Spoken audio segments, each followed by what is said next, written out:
ఒక 1-2 years back మా దగ్గర ఒక చైల్డ్ వచ్చినాడు. వాళ్ళ పేరెంట్స్ తీసుకొచ్చినారు. చైల్డ్ రెస్పాన్స్ లేదు, అంటే మగతగా ఉంటున్నాడు, సైలెంట్ అయిపోయినాడు, అసలు శ్వాస తీసుకోనికి కూడా సరిగా రావడం లేదు. నేను ఆ బాబుని ఎగ్జామిన్ చేసిన తర్వాత చూస్తే లంగ్స్ లో చాలా ఇన్ఫెక్షన్ అయింది, అంటే దాన్ని ఇంగ్లీష్ లో నిమోనియా అంటారు. సైలెంట్ చెస్ట్ అయిపోయింది, అంటే ఆ అబ్బాయి శ్వాస తీసుకొని ఇబ్బంది అయిపోయి ఇంకా తీసుకోడు శక్తి వదిలేసి సైలెంట్ అయిపోయినాడు. సో బాబుని మళ్ళీ వెంటిలేటర్ పెట్టినాము. ఒక 72 hours తర్వాత చైల్డ్ మళ్ళీ రివ్యూ చేసినాము. మళ్ళీ 5th day కి చైల్డ్ ఇంకా రివ్యూ చేసిన తర్వాత ఆల్మోస్ట్ బేబీ మా దగ్గర 15 days ఉన్న తర్వాత చైల్డ్ డిశ్చార్జ్ అయిపోయినాడు. సో ఒక చైల్డ్ మామూలుగానే వాళ్ళ బిఎంఆర్ బేసల్ మెటబాలిక్ రేట్ ఎక్కువ ఉంటది కాబట్టి వాళ్ళు నిమోనియా ఉన్నప్పటికీ యాక్టివ్ ఉండరు. కానీ ఏ చైల్డ్ అయితే సైలెంట్ అయిపోయినాడంటే దాని అర్థం ఆ బాబుకి ఏదో ఇంకేదో ప్రాబ్లం ఉందని అర్థం. అది దయచేసి పేరెంట్స్ గమనించాలి.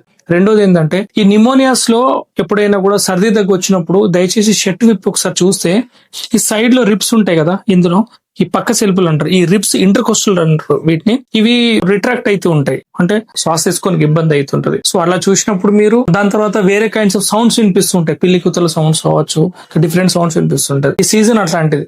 సో మీరు ఒకసారి ఇట్లా అనిపించినప్పుడు Arvika kids care for everyone kids and multi speciality hospital ఒకసారి తీసుకొచ్చి ఎగ్జామిన్ చేయించుకొని అది అడ్మిషన్ అవసరమా లేకపోతే ఓన్లీ మందులతో తగ్గిపోతా అని చూసుకొని ఈ సీజనల్ డిజీజెస్ నుంచి చిల్డ్రన్స్ ని కాపాడుకోండి.